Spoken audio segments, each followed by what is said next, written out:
Welcome to rhythm of learning. 2-3 ദിവസങ്ങളായിട്ട് നമ്മൾ previous ഇയറിലെ question പേപ്പറുകളാണ് പഠിച്ചുകൊണ്ടിരുന്നത്.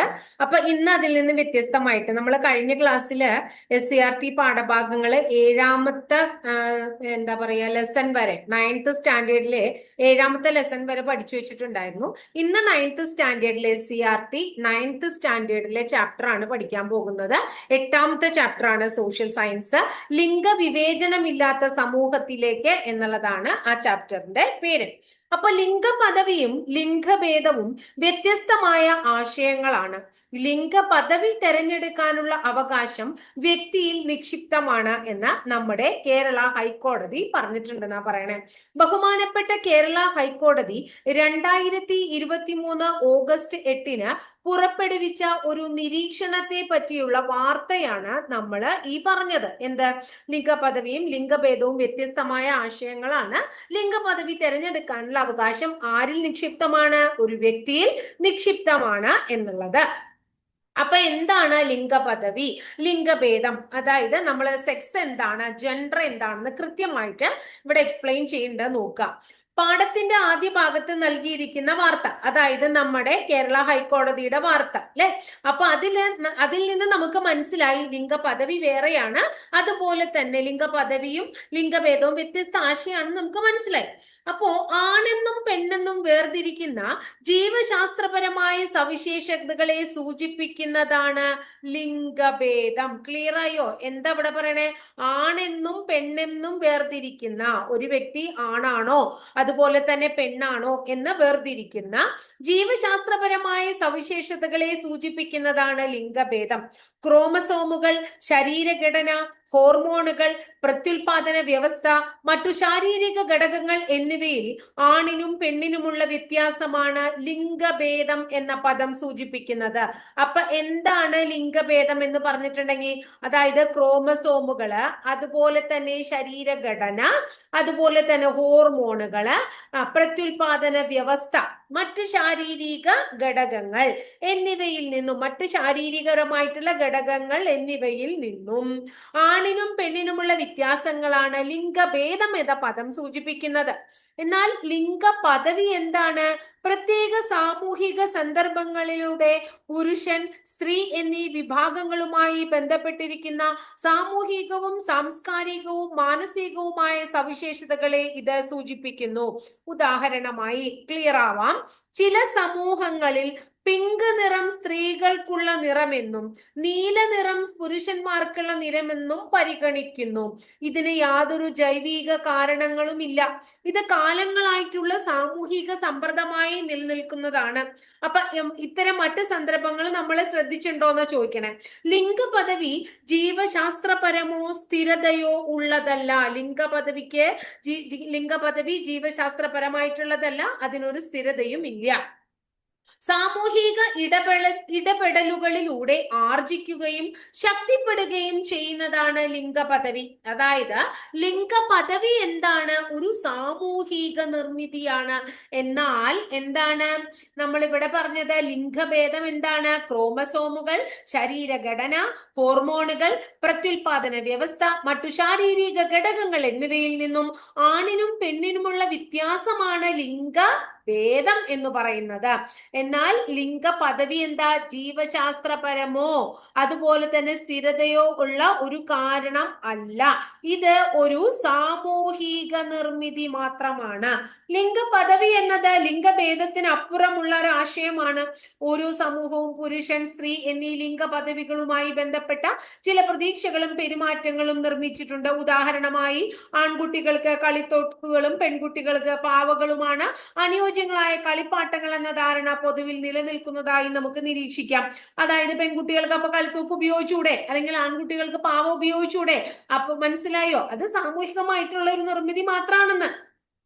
ഇതുപോലെ വ്യക്തികൾ സമൂഹത്തിൽ നിന്ന് ലിംഗപദവിയെ കുറിച്ചുള്ള പ്രതീക്ഷകളും പെരുമാറ്റങ്ങളും സാമൂഹീകരണത്തിലൂടെ ആർജിച്ചെടുക്കുന്നു. ഇവ വ്യത്യസ്ത സംസ്കാരങ്ങളിൽ വ്യത്യസ്ത രീതിയിലാണ്. അതോടൊപ്പം ഇവയ്ക്ക് കാലത്തിനനുസരിച്ച് മാറ്റങ്ങൾ ഉണ്ടാവുകയും ചെയ്യുന്നു. ലിംഗഭേദം അനുസരിച്ച് സമൂഹം പ്രതീക്ഷിക്കുന്ന ലിംഗപദവി ആയിരിക്കില്ല എല്ലാ വ്യക്തികൾക്കും ഉണ്ടാകുക. ചിലർ ലിംഗഭേദവുമായി പൊരുത്തപ്പെടാത്ത ലിംഗപദവിയുള്ള മനുഷ്യരായിരിക്കും. അത്തരത്തിൽ സമൂഹം പ്രതീക്ഷിക്കുന്നതിൽ നിന്ന് വ്യത്യസ്തമായി ലിംഗപദവി പദവി ഉള്ളവരെയാണ് നമ്മൾ ട്രാൻസ്ജെൻഡർ വ്യക്തികൾ എന്ന് വിളിക്കുന്നത്. ക്ലിയർ ആയോ മക്കളെ? അപ്പോ ട്രാൻസ്ജെൻഡറിലേക്ക് വരുന്നതിന് മുമ്പ് എന്താണ് സോഷ്യലൈസേഷൻ അഥവാ സാമൂഹീകരണം എന്നിവിടെ കൊടുത്തിട്ടുണ്ട്, ഒന്ന് വായിച്ചു നോക്കാം. ജനനം മുതൽ ജീവിതകാലം മുഴുവനും തുടരുന്ന ഒരു പ്രക്രിയക്കാണ് നമ്മൾ സാമൂഹീകരണം എന്ന് പറയുന്നത്. കുഞ്ഞുങ്ങൾക്ക് അവർ ജനിക്കുന്ന സമയത്ത് സമൂഹത്തെ കുറിച്ചോ സാമൂഹിക പെരുമാറ്റത്തെ കുറിച്ചോ യാതൊരുവിധ ധാരണയുണ്ടാവില്ല. വളർച്ചയുടെ വിവിധ ഘട്ടങ്ങളിൽ സമൂഹത്തിന്റെ ഭാഗമായി ആ കുട്ടികൾ മാറുന്നതിലൂടെ സമൂഹത്തിന്റെ മൂല്യങ്ങളും വഴക്കങ്ങളും അവർ പഠിച്ചെടുക്കുന്നു. ഈ പ്രോസസ്സിനാണ്, ഈ ലേണിംഗ് പ്രോസസ്സിനാണ് നമ്മൾ സാമൂഹീകരണം എന്ന് പറയുന്നത്. അതായത് ആൺകുട്ടികളായ കരയാൻ പാടില്ല, പെൺകുട്ടികളാണ് കരയുള്ളൂ, അത് ആൺകുട്ടികൾക്കാണ് തോക്ക് കൊടുക്കുള്ളൂ, അല്ലെങ്കിൽ തോക്കിന്റെ കളിപ്പാട്ടങ്ങളൊക്കെ ആൺകുട്ടികൾക്കാണ്, പെൺകുട്ടികൾ എന്താണ് പാവയും കാര്യങ്ങളൊക്കെയാണ് ഉപയോഗിക്കുന്നത്. അങ്ങനെ കുറെ അധികം എന്താ പറയാ, ആൺകുട്ടികൾ അല്ലെങ്കിൽ അടുക്കള ജോലികളൊന്നും എടുക്കാറില്ല, വീട്ടിലെ പണികളൊന്നും ചെയ്യാറില്ല, പെൺകുട്ടികളെ ചെയ്യുള്ളൂ അല്ലെ. ആൺകുട്ടികളാണ്, പെൺകുട്ടികൾ കല്യാണം കഴിഞ്ഞ് മറ്റൊരു വീട്ടിലേക്ക് പോകേണ്ടതാണ്, ആൺകുട്ടികൾ എന്ന് അവനവന്റെ വീട്ടിലാണ്. അങ്ങനെ കുറെ കാര്യങ്ങളുണ്ട്. എന്തേ, ആൺകുട്ടികൾക്ക് മറ്റു വീട്ടിലേക്ക് പോയാൽ പറ്റില്ലേ? അപ്പൊ അങ്ങനെയുള്ള കാര്യങ്ങളൊക്കെയാണ്. അതൊക്കെ നമ്മൾ സൊസൈറ്റിയിൽ കുറെ കാലങ്ങളായിട്ട് നിന്നിട്ടുള്ള കാര്യങ്ങൾ. ആ കാര്യങ്ങൾ ഇപ്പോഴും നമ്മൾ ഫോളോ ചെയ്യുന്നു. അതൊരു കുട്ടി ജനിച്ച ആ കുട്ടിയുടെ വളർച്ചയുടെ പല ഘട്ടങ്ങളിലായിട്ട് ആ കുട്ടി ലേൺ ചെയ്തെടുക്കുകയാണ്. ഇങ്ങനെയൊക്കെയാണ് സൊസൈറ്റി, അപ്പൊ ഞാൻ ഇങ്ങനെയൊക്കെയാണ് ജീവിക്കേണ്ടത്. അതിനെയാണ് എന്ത് വിളിക്കുന്നത്? സോഷ്യലൈസേഷൻ എന്ന് വിളിക്കുന്നത്. അപ്പൊ ട്രാൻസ്ജെൻഡർ ആരാന്നാ പറയണേ? ട്രാൻസ്ജെൻഡർ വ്യക്തി എന്നാൽ ജനന സമയത്ത് ആ വ്യക്തിക്ക് നൽകിയിട്ടുള്ള ലിംഗപദവിയുമായി പൊരുത്തപ്പെടാത്ത വ്യക്തി എന്നാണ് അർത്ഥമാക്കുന്നത്. ഇതിൽ ട്രാൻസ് പുരുഷനും ട്രാൻസ് സ്ത്രീയും ഉൾപ്പെടും. ക്ലിയർ ആയിണ്ടോ? അപ്പോ ഇതില് പറയും ട്രാൻസ്ജെൻഡർ ആരാന്നാ പറയണത്? ഒരു വ്യക്തി ജനിക്കുമ്പോ അവർക്കൊരു ലിംഗപദവി കൊടുത്തിട്ടുണ്ടായിരിക്കും, സ്ത്രീ അല്ലെങ്കിൽ പുരുഷൻ എന്നുള്ളത് കൊടുത്തിട്ടുണ്ടായിരിക്കും അല്ലെ. അതുമായിട്ട് ഇപ്പോൾ അവർ പൊരുത്തപ്പെടുന്നില്ലെങ്കിൽ അതിനെയാണ് എന്ത് പറയുന്നത്? അത്തരം വ്യക്തികളെയാണ് എന്ത് പറയുന്നത്? ട്രാൻസ്ജെൻഡർ എന്ന് പറയുന്നത്. അതിൽ ട്രാൻസ് മാനും ഉണ്ട്, ട്രാൻസ് വുമണും ഉണ്ട്. ലിംഗഭേദം നമ്മളെ ജീവശാസ്ത്രപരമായി ആണെന്നോ പെണ്ണെന്നോ തരംതിരിക്കുന്നു. ലിംഗപദവി നമ്മളിൽ പുരുഷത്വം അല്ലെങ്കിൽ സ്ത്രീത്വം നിർമ്മിച്ചെടുക്കുന്നു. പുരുഷൻ, സ്ത്രീ എന്നിവരിൽ നിന്നും സമൂഹം പ്രതീക്ഷിക്കുന്ന ചില പെരുമാറ്റങ്ങളെയാണ് നമ്മൾ പുരുഷത്വം, സ്ത്രീത്വം എന്നിങ്ങനെ പറയുന്നത്. അപ്പൊ പുരുഷന്മാരായ ഇങ്ങനെയാണ്, അവരുടെ നടത്തം എങ്ങനെയാണ്, അല്ലെങ്കിൽ അവരുടെ സംസാരം എങ്ങനെയാണ്, അല്ലെങ്കിൽ അവരുടെ വസ്ത്രധാരണങ്ങൾ എങ്ങനെയാണ്. സ്ത്രീ എന്ന് പറഞ്ഞ ഇങ്ങനെയാണ് അല്ലെ, മുടിയൊക്കെ കുറെ നീട്ടി വളർത്തി, കണ്ണൊക്കെ എഴുതി, പൊട്ടൊക്കെ തൊട്ട്, അല്ലെങ്കിൽ സാരിയൊക്കെ കൊടുത്ത്, അങ്ങനെ ഉണ്ടാക്കി വെച്ചിട്ടുള്ള ചില കാര്യങ്ങളുണ്ട്. അതിനെയാണ് നമ്മൾ പുരുഷത്വം അല്ലെങ്കിൽ സ്ത്രീത്വം എന്നിങ്ങനെയൊക്കെ പറയുന്നത്. അപ്പോ പുരുഷൻ കരുത്തിന്റെ പ്രതീകമാണെന്നും സ്ത്രീ വാത്സല്യത്തിന്റെ പ്രതീകമാണെന്നും കരുതുന്നത് ഇതിനൊരു ഉദാഹരണമാണ്. പുരുഷന്മാർക്ക് അറിയാൻ പാടില്ല എന്നും നമ്മൾ നേരത്തെ പറഞ്ഞു അല്ലെ. സ്ത്രീകൾ കൂടുതൽ വൈകാരികതയുള്ളവരാണെന്നും കരുതുന്നത് മറ്റൊരു ഉദാഹരണമാണ്. എന്തേ, പുരുഷന്മാർക്ക് കരഞ്ഞ വല്ല പ്രശ്നം ഉണ്ടാവോ? ഇല്ല, ഒരു പ്രശ്നവും ഇല്ല. പക്ഷെ നമ്മൾ അതങ്ങനെ കുറെ നാളായിട്ട് അങ്ങനെ പറയുന്നു അല്ലെ. അപ്പൊ ലിംഗഭേദം ജനിക്കുമ്പോൾ തന്നെ ലഭിക്കുന്നതിനാൽ അത് ആരോപിത പദവിയാണ്. ലിംഗപദവി ഒരു ആർജിത പദവിയാണ്. അത് നമ്മൾ ജീവിക്കുന്ന സംസ്കാരത്തിൽ നിന്ന് പഠിച്ച് രൂപപ്പെടുന്നതാണ്. ഇനി ആരോപിത പദവി എന്താണ്, ആർജിത പദവി എന്താന്നാ പറയണേ? ജനനത്താൽ തന്നെ ഒരു വ്യക്തിക്ക് ലഭിക്കുന്ന സാമൂഹിക പദവിയെ നമ്മൾ ആരോപിത പദവി എന്ന് വിളിക്കുന്നു. ജനനം കൊണ്ട് ഒരു വ്യക്തിക്ക് ലഭിക്കുന്നു. എന്നാൽ പ്രായം, അതുപോലെ വംശം, ലിംഗഭേദം തുടങ്ങി ഒരു വ്യക്തി തിരഞ്ഞെടുക്കാനാകാത്ത കാര്യങ്ങൾ ആരോപിത പദവികൾക്ക്, ഒരു വ്യക്തിക്ക് തിരഞ്ഞെടുക്കാനാകാത്ത കാര്യങ്ങൾ ആരോപിത പദവികൾക്ക് ഉദാഹരണമാണ്. വ്യക്തികൾ സ്വന്തം കഴിവിലൂടെയും തിരഞ്ഞെടുപ്പുകളിലൂടെയും നേടിയെടുക്കുന്ന സാമൂഹിക പദവിയാണ് ആർജിത പദവി. ആർജിത പദവി എന്ന് പറഞ്ഞ വിദ്യാഭ്യാസ യോഗ്യത, വരുമാനം, തൊഴിൽ വൈദഗ്ധ്യം തുടങ്ങിയവ ആർജിത പദവിക്ക് ഉദാഹരണങ്ങളാണ്. കാലക്രമേണ സമൂഹത്തിൽ നിന്ന് പഠിച്ചെടുക്കുന്നവയാണ് ഇവ. ലിംഗപദവി സാമൂഹിക ഇടപെടലുകളിലൂടെ പഠിച്ചെടുത്ത് ശക്തിപ്പെടുത്തുന്നത് കൊണ്ട് അതൊരു ആർജിത പദവി കൂടിയാണ്. ലിംഗഭേദത്തിൽ നിന്ന് ലിംഗപദവി എങ്ങനെ വ്യത്യാസപ്പെട്ടിരിക്കുന്നു എന്ന് നമുക്ക് മനസ്സിലായല്ലോ.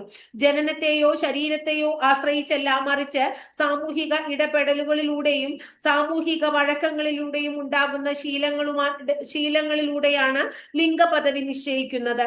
സാമൂഹിക വ്യവസ്ഥയ്ക്കുള്ള ഒരു വ്യക്തിയുടെ സ്ഥാനം സ്ഥാനമാണ് പദവി എന്ന് പറയുന്നത്. സാമൂഹിക വ്യവസ്ഥകൾക്കുള്ളിൽ വ്യക്തികൾ എങ്ങനെ പരിഗണിക്കപ്പെടുന്നുവെന്നും അല്ലെങ്കിൽ നിർവചിക്കപ്പെടുന്നുവെന്നും ഉള്ളതിന്റെ നിർണായക ഘടകമാണ് പദവി. എല്ലാ സമൂഹത്തിലും അതിനുള്ള അംഗങ്ങളെ പദവികൾക്കനുസരിച്ച് വർഗീകരിച്ചിട്ടുണ്ട്. അതിലൂടെ സാമൂഹിക ശ്രേണീകരണം സൃഷ്ടിക്കപ്പെടുകയും ചെയ്യുന്നു. അങ്ങനെ സമൂഹത്തിൽ വ്യക്തികൾ ഉയർന്ന പദവിയുള്ളവരെന്നും താഴ്ന്ന പദവിയുള്ളവരെന്നും നിശ്ചയിക്കപ്പെടുന്നു. എന്താണ് സാമൂഹിക ശ്രേണീകരണം? സമൂഹത്തിലെ വ്യക്തികളെ തുല്യതയില്ലാത്ത തരത്തിൽ വിവിധ തട്ടുകളിലായോ ശ്രേണികളായോ സാമൂഹികമായി സ്ഥാനപ്പെടുത്തുന്നതാണ് സാമൂഹീകരണം. നമുക്കിങ്ങനെ പല രീതിയിൽ, അതായത് സമ്പത്തിന്റെ അടിസ്ഥാനത്തിൽ, ജോലിയുടെ അടിസ്ഥാനത്തിൽ, ജാതിയുടെ അടിസ്ഥാനത്തിൽ പല രീതിയിൽ ആൾക്കാരങ്ങനെ സൊസൈറ്റി അങ്ങനെ മുമ്പേ കൂട്ടി നിർവചിച്ച് വെച്ചിട്ടുണ്ട്. അതാണ് ഇവിടെ പറയണേ. ഉയർന്ന തട്ടിലായി സ്ഥാനപ്പെടുത്തുന്നവർക്ക് സമൂഹത്തിൽ ഉന്നത പദവിയുണ്ട്, താഴ്ന്ന തട്ടിലുള്ളവർക്ക് സമൂഹത്തിൽ താഴ്ന്ന തരം പദവിയുമാണ് ലഭിക്കുന്നത്. അതായത് അടിമത്ത വ്യവസ്ഥ, ജാതി വ്യവസ്ഥ തുടങ്ങിയ സമൂഹത്തിൽ നിലനിന്നിരുന്ന ചില സാമൂഹിക ശ്രേണികൾക്ക് ഉദാഹരണമാണ്. പണ്ടൊക്കെയാണ് ഇതുണ്ടായിരുന്നുള്ളൂ എന്നെങ്കിലും ഇന്നും പലരുടെ ഉള്ളിൽ ഇതുണ്ട് എന്ന് നമ്മൾ മനസ്സിലാക്കേണ്ടതും കാര്യമാണ് കേട്ടോ. ഇനി ക്ലോഡിയ ഗാർഡിൻ 2023 സാമ്പത്തിക ശാസ്ത്രത്തിനുള്ള നോബൽ സമ്മാനം നേടി. തൊഴിൽ രംഗത്തെ സ്ത്രീകളെ കുറിച്ചുള്ളതായിരുന്നു ഇവരുടെ പഠനം. ക്ലോഡിയ ഗാർഡിന്റെ തൊഴിൽ പങ്കാളിത്തത്തിലും വരുമാനത്തിലുമുള്ള ലിംഗ പദവി വ്യത്യാസങ്ങളുടെ കാരണങ്ങളെ കുറിച്ചായിരുന്നു ഗവേഷണം. സാമ്പത്തിക ശാസ്ത്രത്തിൽ സമ്മാനം നേടുന്ന മൂന്നാമത്തെ വനിതയാണ് ക്ലോഡിയ ഗാർഡിൻ. വളരെ ഇമ്പോർട്ടന്റ് ആണ്. സാമ്പത്തിക ശാസ്ത്രത്തിൽ സമ്മാനം നേടുന്ന മൂന്നാമത്തെ വനിതയാണ് ക്ലോഡിയ ഗാർഡിൻ എന്ന് ഓർത്തുവെക്കാം. ഇനി അടുത്തത് നോക്കാം. ഒരു പദവിയുമായി ബന്ധപ്പെട്ട് പ്രതീക്ഷിക്കുന്ന പെരുമാറ്റമാണ് പങ്ക് അഥവാ റോള്. സമൂഹത്തിൽ പുരുഷനും സ്ത്രീയും എങ്ങനെയൊക്കെ സംസാരിക്കണം, ചിന്തിക്കണം, വസ്ത്രം ധരിക്കണം, പെരുമാറണം എന്നും എന്തൊക്കെ ജോലികൾ ചെയ്യണമെന്നും പ്രതീക്ഷകളാണ് ലിംഗപദവിപരമായിട്ടുള്ള പങ്ക് എന്ന പദം കൊണ്ട് ഉദ്ദേശിക്കുന്നത്. സമൂഹം പുരുഷത്വത്തോടും സ്ത്രീത്വത്തോടും ബന്ധപ്പെടുന്ന പ്രത്യേകമായ സ്വഭാവങ്ങളും മനോഭാവങ്ങളും പ്രവർത്തനങ്ങളുമാണ് ലിംഗപദവിപരമായ പങ്ക് എന്നതുകൊണ്ട് ഉദ്ദേശിക്കുന്നത്. ഉദാഹരണത്തിന്, ഒരു കുടുംബത്തിൽ വരുമാനം ഉണ്ടാക്കേണ്ടത് പുരുഷനും വീട്ടുജോലികൾ ചെയ്യേണ്ടത് സ്ത്രീകളുമാണ് എന്ന ധാരണ ചില സമൂഹത്തിൽ നിലനിൽക്കുന്നു. ഈ പങ്കുകൾ വ്യക്തികളുടെ തിരഞ്ഞെടുപ്പിൽ പരിമിതപ്പെടുത്തുന്നു. ലിംഗപദവിപരമായ പങ്കുകളുടെ അടിസ്ഥാനത്തിൽ നമ്മുടെ സമൂഹത്തിൽ വിവിധ വഴക്കങ്ങളും ശീലങ്ങളും പ്രകടമാണ്. ഇപ്പോഴും ഇല്ല എന്നൊന്നും പറയാൻ പറ്റില്ല. അതായത് ഇപ്പോഴും ഉണ്ട്. അതായത് ജോലിക്ക് പോകാത്ത, ജോലിക്ക് സ്ത്രീകളെ പറഞ്ഞേക്കാത്ത പല സ്ഥലങ്ങളും ഇപ്പോഴും ഉണ്ട് എന്ന് നമ്മൾ മനസ്സിലാക്കേണ്ടതാണ് കേട്ടോ. ഇനി അടുത്തത് നോക്കിക്കോളോ. അതായത് ലിംഗപദവിയും സാമൂഹിക വഴക്കങ്ങളും. ഇന്ത്യയിൽ മുൻകാലങ്ങളിൽ നിലനിന്നിരുന്ന സതി എന്ന സാമൂഹിക അനാചാരത്തെ സൂചിപ്പിക്കുന്ന ചിത്രമാണ് കൊടുത്തിരിക്കുന്നത്. എന്താണ് സതി? ഭർത്താവ് മരിച്ചാൽ ഭാര്യ അയാളുടെ ചിതയിൽ ചാടി ജീവൻ വെടിയണം എന്നുള്ള പറയണ ഒരു അനാചാരമാണ് സതി. ഭർത്താവ് മരിച്ച ഭാര്യ കൂടെ ഭരിക്കണം നിർബന്ധമുണ്ടോ? വേണ്ട അല്ലെ? പക്ഷെ അങ്ങനെയായിരുന്നു അന്നത്തെ കാലത്ത്. ഇന്ത്യയിൽ നിലനിന്നിരുന്ന മറ്റൊരു സാമൂഹിക അനാചാരമായിരുന്നു തൊട്ടുകൂടായ്മ. വ്യക്തികളെ പല ജാതിയിൽ പെടുത്തി, ബ്രാഹ്മണർ, വൈശ്യർ, ശൂദ്രർ, അങ്ങനെ പല രീതിയിൽ പെടുത്തിയിട്ട് ബ്രാഹ്മണർ, ക്ഷത്രിയർ, വൈശ്യർ, ശൂദ്രർ എന്നിങ്ങനെ 4 കാറ്റഗറി ആയിട്ട് തിരിച്ചിട്ടുണ്ടെന്നൊക്കെ നമ്മള് ദ്രാവിഡ സംസ്കാരം കാര്യങ്ങളൊക്കെ പഠിക്കുമ്പോൾ പഠിക്കും. അങ്ങനെ ഉയർന്ന ജാതിയായി കരുതപ്പെട്ടവരിൽ നിന്ന് നിശ്ചിത അകലം പാലിച്ചു മാത്രമേ സമൂഹത്തിൽ ഇടപെടാൻ പാടുള്ളൂ എന്ന അനാചാരമായിരുന്നു തൊട്ടുകൂടായ്മ. ഉയർന്ന ജാതിയിൽപ്പെടുന്ന ആൾക്കാർക്ക് റോട്ടിക്കൂടെ പോകുമ്പോ താഴ്ന്ന ജാതിയിൽപ്പെട്ടിട്ടുള്ള ആൾക്കാർക്ക് റോട്ടിൽ അവരുടെ നേരിൽ വരാൻ പാടില്ല എന്നുള്ള ആചാരമൊക്കെ പണ്ട് കാലത്ത് നിലനിന്നിരുന്നു എന്നാണ് പറയുന്നത്. എന്റെ അമ്മയുടെ അച്ഛനൊക്കെ, മുത്തച്ഛനൊക്കെ ഉള്ള കാലത്ത്, മുത്തച്ഛൻ മരിക്കണൊക്കെ മുന്നൊക്കെ ഞാൻ പറയണ കേട്ടിട്ടുണ്ട്. അങ്ങനെ ഒരു സിസ്റ്റം അന്നത്തെ കാലത്ത് ഉണ്ടായിരുന്നു. പണിക്ക് വരുന്ന ആൾക്കാർക്ക് പാത്രത്തിലോ അല്ലെങ്കിൽ അങ്ങനെയൊന്നും കഞ്ഞി കൊടുക്കുക വരെ അന്നത്തെ കാലത്ത് ചെയ്തിരുന്നില്ല എന്നാ പറയണേ. അതായത് അവർക്ക് മണ്ണിൽ കുഴി കുത്തി പാളയോ അല്ലെങ്കിൽ ഇലയൊക്കെ വെച്ചിട്ട് അതിലൊഴിച്ചു കൊടുക്കും. പിന്നെ അതിൽ വല്ലതും അവർക്ക് കഞ്ഞി കുടിക്കാൻ കിട്ടും അതിൽ നിന്ന്. മനസ്സിലാവുന്നുണ്ടോ നിങ്ങൾക്ക്? അത്രയും നീചമായിട്ടുള്ള ആചാരങ്ങളൊക്കെ പണ്ട് കാലത്ത് ഉണ്ടായിരുന്നു. വ്യക്തികളെ വ്യത്യസ്ത ജാതിയിൽ ഉൾപ്പെടുത്തി അതിൽ താഴ്ന്ന ജാതിയായി കരുതപ്പെട്ടവർ ഉയർന്ന ജാതിയായി കരുതപ്പെട്ടവരിൽ നിന്ന് നിശ്ചിത അകലം പാലിച്ചു മാത്രമേ സമൂഹത്തിൽ ഇടപെടാൻ പാടുകയുള്ളൂ എന്ന ഒരു അനാചാരമായിരുന്നു തൊട്ടുകൂടായ്മ. സതിയും തൊട്ടുകൂടായ്മയും പണ്ടുകാലങ്ങളിൽ നിയമം പോലെ പാലിച്ചിരുന്നവയാണ്. കണ്ട, അതൊരു നിയമമായിരുന്നു എന്നാണ് പറയുന്നത് അന്നത്തെ കാലത്ത്. എന്നാൽ പിന്നീട് സാമൂഹിക പരിഷ്കരണങ്ങളുടെ ഭാഗമായി നിയമനിർമ്മാണത്തിലൂടെ അവ നിരോധിക്കപ്പെട്ടു. ഇപ്പോഴും നോർത്ത് ഇന്ത്യയിലെ പല സ്റ്റേറ്റിലും സ്ത്രീകളും അങ്ങനെയുള്ള ആൾക്കാരൊക്കെ പല ദുരിതങ്ങളും അനുഭവിക്കുന്നുണ്ട് എന്നാണ് പറയുന്നത്. എഴുതപ്പെടാത്തതും എന്നാൽ ഒരു സമൂഹത്തിൽ കാലാകാലമായി നിലനിൽക്കുന്നതുമായ ചില വഴക്കങ്ങൾ ഇപ്പോഴും നമുക്ക് ചുറ്റുമുണ്ട് എന്നുള്ളത് നമ്മൾ മനസ്സിലാക്കുക. അവയാണ് നമ്മൾ സോഷ്യൽ നോംസ് അഥവാ സാമൂഹിക വഴക്കങ്ങൾ എന്ന് പറയുന്നത്. ഒരു പ്രത്യേക സാമൂഹിക സംഘത്തിലോ സംസ്കാരത്തിലോ സ്വീകാര്യമായി കണക്കാക്കുന്ന വിശ്വാസങ്ങൾ, പെരുമാറ്റങ്ങൾ, മനോഭാവങ്ങൾ എന്നിവയുടെ അലിഖിത നിയമങ്ങളാണ് സാമൂഹിക വഴക്കങ്ങൾ. ഒരു വ്യക്തിയെ കാണുമ്പോൾ അഭിവാദനം ചെയ്യുന്നതും നന്ദി പറയുന്നതും ഒക്കെ വഴക്കങ്ങളാണ്. അതൊക്കെ നല്ലതാണ്. അതായത് ഒരാളെ കാണുമ്പോൾ നമ്മൾ ഗുഡ് മോർണിംഗ് പറയുന്നതോ അല്ലെങ്കിൽ നമസ്കാരം പറയുന്നതോ അല്ലെ, അവരെ എന്താ പറയുന്നത്, ഒരു ബഹുമാനം കൊടുക്കുന്നു, അതിലൊന്നും തെറ്റില്ല. അങ്ങനത്തെ കാര്യങ്ങൾ അതൊക്കെ സാമൂഹിക വഴക്കങ്ങളാണ്. പക്ഷെ നമ്മൾ പറഞ്ഞില്ലേ, നിയമം പോലെ നിന്നിരുന്ന സാമൂഹിക വഴക്കങ്ങളൊക്കെ ഉണ്ടായിരുന്നു. സതിയും അതുപോലെ തൊട്ടുകൂടായ്മയൊക്കെ കേട്ടോ. ഇനി 1987 സതി നിരോധന നിയമം, 1987 സതി നിരോധന നിയമത്തിലൂടെയാണ് ഇന്ത്യൻ പാർലമെന്റ് സതി നിരോധിച്ചത്. സ്വമേധയാലോ നിർബന്ധപൂർവമോ സതി ആചരിക്കുന്നതും സതി സമ്പ്രദായത്തെ അനുകൂലിച്ച് പ്രസ്താവന നടത്തുന്നതും ഈ നിയമം നിരോധിക്കുന്നു.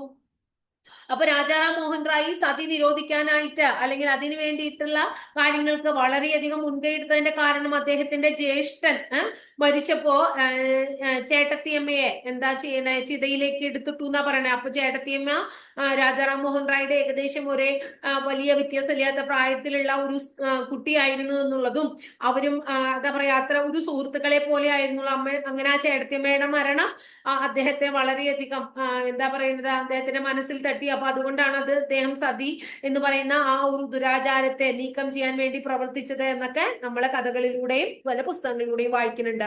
ഭരണഘടനയുടെ ആർട്ടിക്കിൾ 17 1955 പൗരാവകാശ സംരക്ഷണ നിയമത്തിലൂടെയുമാണ് ഇന്ത്യയിൽ തൊട്ടുകൂടായ്മ എന്ന അനാചാരം നിരോധിക്കപ്പെട്ടത്. നമ്മൾ പറഞ്ഞു കേട്ടിട്ടുണ്ട് ആർട്ടിക്കിൾ 17 വളരെ ഇമ്പോർട്ടന്റ് ആണ് അല്ലെ. തൊട്ടുകൂടായ്മ നമ്മളെ മഹാത്മാഗാന്ധി കി ജയ് എന്ന് പറയുന്ന മുദ്രാവാക്യത്തോടു കൂടി പാസാക്കിയതാണ്. ഏതാ? അനുച്ഛേദം 17 എന്ന് പറഞ്ഞിട്ട് നമ്മൾ കേട്ടിട്ടുള്ളതാണ് അല്ലെ. ഇനി അടുത്തത് നോക്കൂ. അതായത് സ്ത്രീയുടെയും പുരുഷന്റെയും ഗുണങ്ങൾ എന്ന രീതിയിൽ സമൂഹം തെറ്റിദ്ധരിച്ചു വെച്ചിരിക്കുന്ന ചില കാര്യങ്ങളുണ്ട് അല്ലെ. അത്തരത്തിൽ വസ്തുതയില്ലാത്തതോ ഭാഗികമായി മാത്രം ശരിയാവുന്നതോ ആയ ചില കാര്യങ്ങളെ സ്ത്രീയുടെയോ പുരുഷന്റെയോ അടിസ്ഥാന ഗുണങ്ങളായി വളരെ ലളിതമായ രീതിയിൽ അവതരിപ്പിച്ചതാണ്. അതായത് സ്ത്രീകൾ വാത്സല്യമുള്ളവരാണ്. അത് ഇവിടെ കുട്ടികൾക്ക് മനസ്സിലാക്കാൻ വേണ്ടി കൊടുത്തിരിക്കുന്നതാണ്. കുടുംബത്തെ മുഴുവൻ പോറ്റേണ്ടത് പുരുഷനാണ്. പ്രയാസമേറിയ ജോലികൾ കൂടുതലും പുരുഷന്മാർ ചെയ്യണം അല്ലെ, പ്രയാസം കുറഞ്ഞ സ്ത്രീകൾ ചെയ്യണം. സ്പോർട്സ്, ഡ്രൈവിംഗ് അതൊക്കെ യോജിക്കുന്നത് ആൺകുട്ടികൾക്കാണ്. സ്ത്രീകൾക്ക് പൊതുവെ ശാരീരികമായിട്ട് കഠിനാധ്വാനം കുറവുള്ള ജോലികൾ മാത്രമേ അവർ ചെയ്യുള്ളൂ. അങ്ങനെ ചില കാര്യങ്ങള് സമൂഹം കാലാകാലങ്ങളായിട്ട് അവർക്ക് വേണ്ടി എടുത്തു വെച്ചിട്ടുണ്ടെന്നാ പറയണേ. അത് മറ്റുള്ളവർക്ക് കുട്ടികൾക്ക് മനസ്സിലാക്കാൻ വേണ്ടി കൊടുത്തിരിക്കുന്നത് കേട്ടോ. സാമാന്യവൽകൃതമായ അടയാളങ്ങളുടെ അടിസ്ഥാനത്തിൽ ചില സവിശേഷ വിഭാഗങ്ങളെയും ജനതകളെയും സാമൂഹികമായി അംഗീകരിക്കുന്ന രീതിയെയാണ് നമ്മൾ വാർപ്പ് മാതൃക എന്ന് പറയുന്നത്. വർഗം, ജാതി, മതം, തൊഴിൽ, ഭാഷ, ലിംഗപദവി എന്നിവയുടെ അടിസ്ഥാനത്തിൽ വാർപ്പ് മാതൃകകൾ രൂപീകരിക്കാറുണ്ട്. എന്താണ് സ്റ്റീരിയോ ടൈപ്പ് അഥവാ എന്ത് പറയുന്നത്, വാർപ്പ് മാതൃക എന്ന് പറഞ്ഞിട്ടുണ്ടെങ്കിൽ അതായത് വർഗം, ജാതി, മതം, തൊഴിൽ, ഭാഷ, ലിംഗപദവി എന്നിവയുടെ അടിസ്ഥാനത്തില് എന്താണ് പറയുന്നത്, ജനങ്ങളെ സാമൂഹികമായി വർഗീകരിക്കുന്ന രീതിയെയാണ് എന്ത് പറയുന്നത്, വാർപ്പ് മാതൃക അഥവാ സ്റ്റീരിയോ ടൈപ്പ് എന്ന് പറയുന്നത്.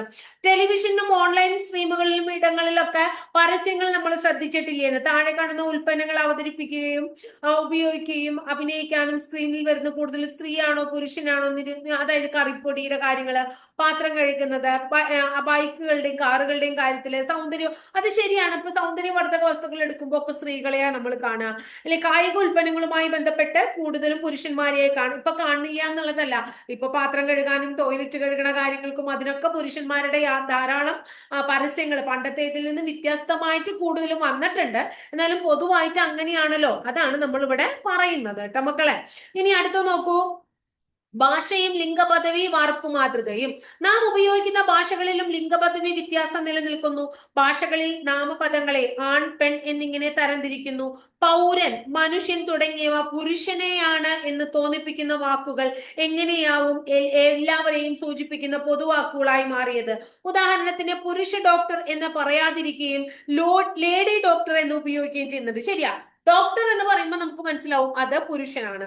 എന്നാൽ ലേഡി ഡോക്ടർ എന്ന് എടുത്തു പറയും, അപ്പോഴാണ് അവർ സ്ത്രീയാണെന്ന് നമുക്ക് മനസ്സിലാണ് അല്ലെ. പുരുഷൻ മാത്രം കൈകാര്യം ചെയ്തിരുന്ന കാര്യങ്ങൾ സംബന്ധിച്ച വാക്കുകളും പ്രയോഗങ്ങളും എല്ലാം തന്നെ ഇത്തരത്തിലാണ് ഇപ്പോഴും ഉപയോഗിച്ചു വരുന്നത്. ഇത്തരം ഉപയോഗങ്ങൾ ആവർത്തിച്ച് ഉപയോഗിക്കുന്നതിലൂടെ വാർപ്പ് മാതൃകകൾ ഉറപ്പിക്കപ്പെടുന്നു. ഭാഷ വഴിയുള്ള ഇത്തരം വാർപ്പ് മാതൃക ഉറപ്പിക്കലിനെ നമ്മൾ എങ്ങനെയൊക്കെ പ്രതിരോധിക്കാം എന്നാണ് കുട്ടികളോട് ചോദിക്കുന്നത് അല്ലെ.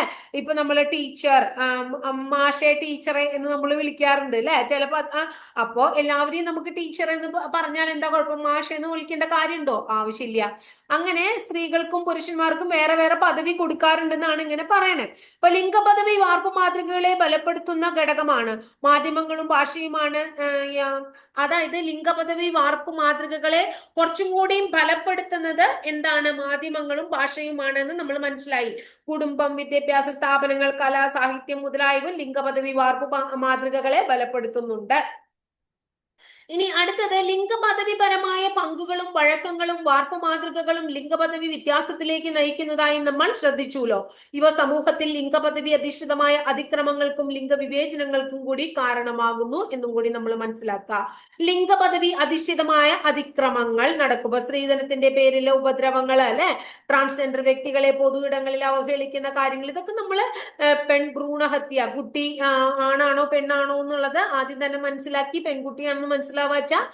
അതെന്താണ് ഭ്രൂണഹത്യ നടത്തുക, അത്തരം കാര്യങ്ങളൊക്കെ ധാരാളം ഇന്നത്തെ കാലത്ത് നിലനിൽക്കുന്ന കാര്യങ്ങളാണെന്നാ പറയണത്.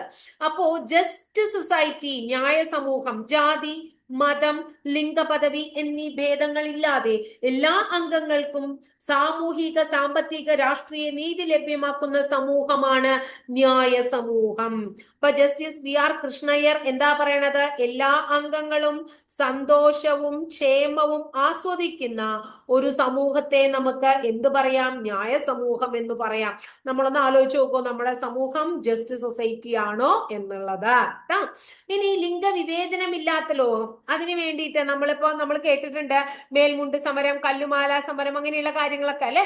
വസ്ത്രധാരണത്തിന് വേണ്ടി തെക്കൻ തിരുവിതാംകൂറിലെ സ്ത്രീകൾ 19-ാം നൂറ്റാണ്ടിന്റെ ആദ്യം മുതൽ നടത്തി വന്ന സമരത്തെയാണ് മേൽമുണ്ട് സമരം എന്ന് പറയുന്നത്. അന്നത്തെ കാലത്ത് അവിടുത്തെ സ്ത്രീകൾക്ക് മേൽമുണ്ട് ധരിക്കാനുള്ള അവകാശം ഉണ്ടായില്ല എന്ന്, അവനവന് ആവശ്യമുള്ള വസ്ത്രങ്ങൾ ധരിക്കാനുള്ള അവകാശം വരെ അവർക്ക് കൊടുത്തിരുന്നില്ല. ദീർഘകാലത്തെ സമരത്തിന് ശേഷം ജാതിമത വ്യത്യാസമില്ലാതെ എല്ലാവർക്കും ഇഷ്ടപ്പെട്ട വസ്ത്രം ധരിക്കാനുള്ള അവകാശം നൽകിക്കൊണ്ട് തിരുവിതാംകൂർ സർക്കാർ വിളംബരം പ്രസിദ്ധപ്പെടുത്തി. അതാണ് നമ്മൾ പറയുന്നത് ജാതി വ്യവസ്ഥ, താഴ്ന്ന ജാതി എന്നാണെന്ന് പറഞ്ഞിരുന്നത്. ആ ജാതിയിലുള്ള ആൾക്കാർക്ക്, ആ ജാതിയിലുള്ള സ്ത്രീകൾക്ക് എന്ത് ധരിച്ചുകൂടാത്രേ? മേൽമുണ്ട് ധരിച്ചുകൂടായിരുന്നു. അതിനെതിരെ നടന്ന സമരമാണ് മേൽമുണ്ട് സമരം. എങ്കിലും ജാത്യാചാരത്തിന്റെ പേരിൽ പിന്നീടും ഇഷ്ടപ്പെട്ട വസ്ത്രം ധരിക്കാൻ പലർക്കും കഴിഞ്ഞിരുന്നില്ല എന്നും കൂടി നമ്മൾ മനസ്സിലാക്കാം. കല്ലുമാല സമരം, അധസ്ഥിത വിഭാഗമായി കണക്കാക്കിയിരുന്ന പുലയ വിഭാഗത്തിലെ സ്ത്രീകൾ ജാതീയതയുടെ അടയാളമായ കല്ല്, കുപ്പിച്ചില്ല് തുടങ്ങിയവ കൊണ്ടുള്ള മാലകൾ നിർബന്ധമായി അണിയേണ്ടിയിരുന്നു. കണ്ട, അതായത് എന്താണ്? പുലയ വിഭാഗത്തിലുള്ള സ്ത്രീകൾക്ക് അന്ന് എന്തേ ധരിക്കാൻ പാടുള്ളൂ? കുപ്പിച്ചില്ലുകൊണ്ടുള്ള മാല. പ്രാക്ടിക്കൽ ആയിട്ടുള്ള കാര്യമാണോ? കല്ലുകൊണ്ടുള്ള മാല, ഇതൊക്കെ ധരിക്കാൻ പാടുള്ളൂ എന്ന്. ഇതിനെതിരെ അയ്യങ്കാളിയുടെ നേതൃത്വത്തിൽ, വളരെ ഇമ്പോർട്ടന്റ് ആണ് കേട്ടോ മക്കളെ, ആരാണത് ചെയ്തത്? അയ്യങ്കാളിയുടെ നേതൃത്വത്തിൽ കൊല്ലത്തെ പേരിനാട് എന്ന് പറയുന്ന സ്ഥലത്ത് നടന്ന സമരമാണ് കല്ലുമാല സമരം, പേരിനാട് ലഹള എന്നീ പേരുകളിലൊക്കെ ഇത് അറിയപ്പെടുന്നു. ജാതി വിവേചനത്തോടൊപ്പം അധികമായി ലിംഗവിവേചനം കൂടി നേരിട്ട സ്ത്രീകൾ ചരിത്രത്തിൽ നേടിയ പോരാട്ടങ്ങളിൽ നിന്നുള്ള ഉദാഹരണമാണിത്. ഏത്? നമ്മുടെ ഈ സമരങ്ങളൊക്കെ കേട്ടോ. ഇനി എന്താ പറയുന്നത്? ലിംഗവിവേചനവുമായി ബന്ധപ്പെട്ട് നമ്മൾ കുറച്ച് വാർത്തകൾ ഇവിടെ കൊടുത്തിട്ടുണ്ട്. കണ്ട, ആ ലിംഗ സമത്വത്തിനെതിരെ സംസാരിച്ചു, ജീവനക്കാരനെ പിരിച്ചുവിട്ടു. ലിംഗ വിവേചനവുമായി ബന്ധപ്പെട്ട വിഷയങ്ങളിൽ പുരോഗമനപരമായി നിലപാട് കൈക്കൊള്ളും. കാനഡ പ്രധാനമന്ത്രി സ്പെയിനിലെ തൊഴിലിടങ്ങളിലെ ലിംഗവിവേചനം വെളിപ്പെടുത്തി. 200-ലധികം സ്ത്രീകൾ അപ്പൊ ലിംഗവിവേചന വാക്കുകൾ കോടതിയിൽ നിന്ന് ഒഴിവാക്കി, ഇങ്ങനെയൊക്കെ പറയുന്നുണ്ട്. അപ്പൊ ഇന്ന് എങ്ങനെയാണ് ലിംഗ പദവിക്കിടെ തുല്യതയ്ക്ക് തടസ്സം നിൽക്കുന്ന ഒരു പ്രധാന കാരണമാണ് ലിംഗപദവി വിവേചനം എന്ന് പറയുന്നത്. ലിംഗപദവിയുടെ ആധിപത്യത്തിന് വേണ്ടി മറ്റു ലിംഗപദവികളെ അടിച്ചമർത്തുന്ന പ്രക്രിയയാണ് ലിംഗപദവി വിവേചനം, ജെൻഡർ ഡിസ്ക്രിമിനേഷൻ എന്ന് പറയുന്നത്. ഭരണഘടനയിലെ ലിംഗപദവി, ഇന്ത്യൻ ഭരണഘടനയിലെ അനുച്ഛേദം 14 എല്ലാവരും നിയമത്തിന് മുന്നിൽ തുല്യരാണ് എന്ന് വ്യക്തമാക്കുന്നു. ഒരു വ്യക്തിയും ലിംഗഭേദത്തിന്റെ അടിസ്ഥാനത്തിൽ വിവേചനം നേരിടരുത് എന്ന് അനുച്ഛേദം 15 പ്രസ്താവിക്കുന്നു. ലിംഗഭേദത്തോടൊപ്പം ലിംഗപദവിയും വ്യക്തികളുടെ സാമൂഹിക നിലയുടെ അടിസ്ഥാനമാണെന്ന് 2014 സുപ്രീം കോടതിയും പറയുകയുണ്ടായി. ഇന്ത്യൻ ഭരണഘടനയുടെ വിവിധ അനുച്ഛേദങ്ങൾ ലിംഗപദവിയുമായി ബന്ധപ്പെട്ട സ്വാതന്ത്ര്യങ്ങൾ വ്യക്തമാക്കുന്നുണ്ട് എന്ന് 2014 NALSA versus union of India വിധിന്യായത്തിൽ സുപ്രീം കോടതി പ്രഖ്യാപിച്ചു. അപ്പൊ ആരുടെ? നൽസ വേഴ്സസ്, ഇതൊന്ന് ഓർത്തു വെച്ചോളോ, NALSA versus union of India ട്ടാ. വളരെ ഇമ്പോർട്ടന്റ് ആണ്, ഒന്ന് ഓർത്തു വെക്കാട്ടാ നിങ്ങള്. ഇനി അടുത്തത് നോക്കിയേ, അനുച്ഛേദം 14 എല്ലാ ലിംഗപദവികളുടെയും തുല്യാവകാശം, എല്ലാവരും സമൂഹത്തില് എല്ലാവരും തുല്യന്മാരാണ് എന്ന് പറയുന്നു. അനുച്ഛേദം 15 ഒരു വ്യക്തിയും ലിംഗപദവിയുടെ അടിസ്ഥാനത്തിൽ വിവേചനം ഒരു വ്യക്തിക്കും വിവേചനം ഉണ്ടാവാൻ പാടില്ല പറയുന്നു. അനുച്ഛേദം 16 എല്ലാ ലിംഗപദവികൾക്കും അവസര സമത്വം കൊടുക്കുന്നു. അനുച്ഛേദം 19 1 എല്ലാ ലിംഗപദവികൾക്കും സ്വതന്ത്രമായിട്ടുള്ള നല്ല രീതിയിൽ വേഷം ധരിക്കാനും പെരുമാറാനും അതുപോലെ അവരുടെ പ്രവൃത്തികള് അവരുടെ അഭിപ്രായങ്ങൾ പ്രകടിപ്പിക്കാനൊക്കെ അവകാശം ഉണ്ട് എന്ന് പറയുന്നു. അനുച്ഛേദം 21 വ്യക്തി സ്വാതന്ത്ര്യത്തിനും സ്വകാര്യതയ്ക്കുമുള്ള അവകാശത്തെ കുറിച്ച് പറയുന്നു. അനുച്ഛേദം 51A സ്ത്രീകളുടെ അന്തസ്സിന് കുറവ് വരുത്തുന്ന ആചാരങ്ങൾ പരിത്യജിക്കേണ്ടത് ഇന്ത്യൻ പൗരന്മാരുടെ മൗലിക കർത്തവ്യങ്ങളാണ് എന്ന് പറയുന്നു. ഇതെല്ലാം ഉറപ്പായി നിലനിൽക്കേണ്ട ഒരു ന്യായ സമൂഹമാണ് രാജ്യത്തുണ്ടാകേണ്ടതെന്ന നിലപാടാണ് നമ്മുടെ ഭരണഘടന സ്വീകരിച്ചിട്ടുള്ളത്. എന്നാൽ ഇത്തരം ഒരു ന്യായ സമൂഹത്തിൽ ലഭിക്കേണ്ട എല്ലാ ആനുകൂല്യങ്ങളും തുല്യമായി എല്ലാ ലിംഗ പദവികൾക്കും ലഭിക്കുന്നില്ല എന്നുകൂടി നമ്മൾ മനസ്സിലാക്കണം. ഇനി അടുത്തത് അസമത്വങ്ങൾ നിലനിൽക്കാത്ത ഒരു ന്യായ സമൂഹത്തെയാണ് നമ്മുടെ ഭരണഘടന വിഭാവനം ചെയ്യുന്നത്. തുല്യനീതിയുള്ള ഒരു സമൂഹത്തിന്റെ നിലനിൽപ്പിന് വേണ്ടി എല്ലാ ലിംഗ പദവിയുള്ളവരെയും തുല്യമായി പരിഗണിക്കുന്നതിന് വേണ്ടി ഉദ്യമങ്ങൾ നടത്തേണ്ടതുണ്ട്. ഈ ഉൾച്ചേർക്കൽ പ്രക്രിയയിൽ സമൂഹത്തിലെ ഓരോ അംഗങ്ങളും, അതായത് നമ്മൾ ഓരോ വ്യക്തികളും പങ്കാളികളാകേണ്ടത് ഒരു സൊസൈറ്റിയുടെ റെസ്പോൺസിബിലിറ്റി ആണ് എന്നുകൂടെ പറഞ്ഞിട്ടാണ് ഇവര് ഈ ചാപ്റ്റർ അവസാനിപ്പിക്കുന്നത്. അപ്പൊ ഈ ചാപ്റ്ററിൽ അത്ര കുറേയധികം കാര്യങ്ങളൊന്നുമില്ല. ട്രാൻസ്ജെൻഡർ എന്താണ് അതുപോലെ തന്നെ എന്താണ് ലിംഗപദവിയുമായി ബന്ധപ്പെട്ടിട്ടുള്ള കുറച്ച് 1-2 ഡെഫിനിഷനുകള്, കുറച്ച് പ്രധാനപ്പെട്ട ആർട്ടിക്കിളുകൾ, അങ്ങനെ വളരെ ഇമ്പോർട്ടന്റ് ആയിട്ടുള്ള കുറച്ച് കാര്യങ്ങളും, അതുപോലെ തന്നെ എന്താ പറയുന്നത് നമ്മുടെ സതി നിരോധന നിയമത്തെ കുറിച്ച്, അങ്ങനെ പ്രധാനപ്പെട്ട കല്ലുമാല സമരം, അതുപോലെ തന്നെ മേൽമുണ്ട് സമരം, ജസ്റ്റ് സൊസൈറ്റി എന്ന് പറഞ്ഞാൽ എന്താണ്, അതൊക്കെ ഒന്ന് നിങ്ങൾ ഓർത്തു വെക്കണം. എന്താണ് ജസ്റ്റ് സൊസൈറ്റി, ഇങ്ങനെയുള്ള കാര്യങ്ങളൊക്കെ നമ്മളോട് ചോദിച്ചു കൂടായികയില്ല. കാരണം ഇപ്പൊ ഇത്തരം കാര്യങ്ങളൊക്കെയാണ്. അതുപോലെ സ്റ്റീരിയോ ടൈപ്പ് അഥവാ വാർപ്പ് മാതൃക എന്ന് പറഞ്ഞാൽ എന്താണ്, അതിന്റെയൊക്കെ ഒരു ഡെഫിനിഷൻ ഒന്ന് മനസ്സിലാക്കി വെക്കാട്ടോ മക്കളെ. അപ്പൊ ഇതൊക്കെയാണ് ഈ പാഠത്തിൽ പ്രധാനമായിട്ട് നമുക്ക് പഠിക്കാനുള്ളത്. അപ്പൊ ഇത്രയേ ഉള്ളൂ ഇന്നത്തെ ക്ലാസ്സിൽ ഡിക്ഷണറി. പിന്നെ ഈ ക്ലോഡിയ ഗാർഡിനെ ഒന്ന് ഓർത്തു വെച്ചോളൂ. സാമ്പത്തിക ശാസ്ത്രത്തിലെ നോബൽ സമ്മാനം നേടി. അവര് എന്തിനു വേണ്ടിയിട്ടാണ് സാമ്പത്തിക ശാസ്ത്രത്തിനുള്ള നോബൽ സമ്മാനം നേടിയത്? തൊഴിൽ രംഗത്തെ സ്ത്രീകളെ കുറിച്ചുള്ളതായിരുന്നു അവരുടെ പഠനം. തൊഴിൽ പങ്കാളിത്തത്തിലും വരുമാനത്തിലുമുള്ള ലിംഗ പദവി വ്യത്യാസത്തെ കുറിച്ചാണ് അവര് പഠനം നടത്തിയത്. അങ്ങനെയുള്ള കാര്യങ്ങളൊക്കെ, അതുപോലെ സോഷ്യൽ ആയിട്ടുള്ള എന്താ പറയാ ശ്രേണീകരണത്തെ കുറിച്ചിട്ട് നമ്മൾ പഠിച്ചു. ചില നമ്മൾ കേൾക്കാത്ത വാക്കുകൾ ഉണ്ടല്ലോ, ആരോപിത പദവി, ആർജിത പദവി, ട്രാൻസ്ജെൻഡർ എന്താണ്, ട്രാൻസ്ജെൻഡറിന്റെ ഒന്നും കൃത്യമായിട്ടുള്ള ഒരു ഡെഫിനിഷൻ എന്താണെന്ന് നമുക്കറിയില്ല. അപ്പൊ നമ്മൾ പഠിക്കുക. ജനന സമയത്ത് ഒരു വ്യക്തിക്ക് നൽകിയിട്ടുള്ള ലിംഗ പദവിയുമായി പൊരുത്തപ്പെടാത്ത വ്യക്തി എന്നാണ് ട്രാൻസ്ജെൻഡർ എന്ന പദം കൊണ്ട് അർത്ഥമാക്കുന്നത്. ഇതിൽ ട്രാൻസ് പുരുഷനും ട്രാൻസ് സ്ത്രീയും ഉണ്ട്. അപ്പൊ ഇത്തരം ചോദ്യങ്ങളൊക്കെ നമ്മളോട് ചോദിച്ചു കൂടായികയില്ല. അപ്പൊ ലിംഗ പദവി എന്താണ് എന്നൊക്കെ ചോദിച്ചു കൂടായികയില്ല. അപ്പൊ അത് ലിംഗഭേദം എന്താണ്. അപ്പൊ ഇത്തരം കാര്യങ്ങളാണ് ഈ ക്ലാസ്സിൽ പ്രധാനപ്പെട്ട ചില വേർഡുകൾ ഞാൻ വീണ്ടും ഒന്ന് പറഞ്ഞോളൂ മാത്രമേ. ക്ലാസ് ഇഷ്ടപ്പെട്ട ഒന്ന് ലൈക്ക് ചെയ്യണം കേട്ടോ. ഇഷ്ടപ്പെട്ട ക്ലാസ്സുകൾ കൂട്ടുകാരിലേക്ക് ഷെയർ ചെയ്യാനും, ആദ്യമായിട്ട് ചാനൽ കാണുന്നവർ ചാനൽ ഒന്ന് സബ്സ്ക്രൈബ് ചെയ്യാനും, അതോടൊപ്പം ബെല്ലൈക്കൺ കൂടി ഒന്ന് എനേബിൾ ചെയ്യാനും മറക്കരുത് കേട്ടോ.